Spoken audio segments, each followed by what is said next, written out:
প্রথম দেখায় মনে হতে পারে রূপকথার কোনো গ্রামের চিত্র, যেখানে মেঘের ওপরে ভেসে থাকা বাড়ি আর গাছ সাজানো হয়েছে আকর্ষণীয় সব আলো দিয়ে। মেঘের বুক চিরে আবার ছুটে চলেছে ট্রেন। তবে এটি সত্যিকারের কোনো গ্রাম নয়। জিঞ্জার ব্রেড দিয়ে তৈরি করা হয়েছে হাঙ্গেরির এই ছোট্ট গ্রামের মডেলটি।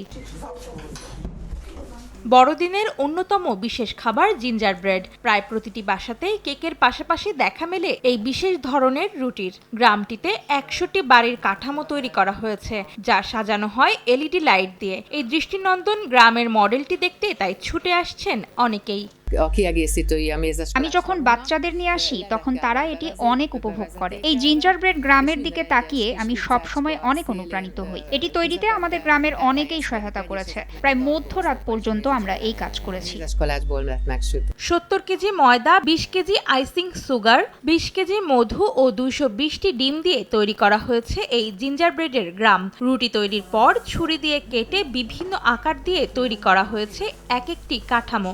জানালা দরজা তৈরিতে ব্যবহার করা হয়েছে গুঁড়ো চিনি। প্রতি বছরই জিঞ্জার ব্রেড দিয়ে গ্রামের মডেল তৈরি করা হাঙ্গেরির এই গ্রামের ঐতিহ্যবাহী উদযাপন। অন্তরা সেন, সময় সংবাদ।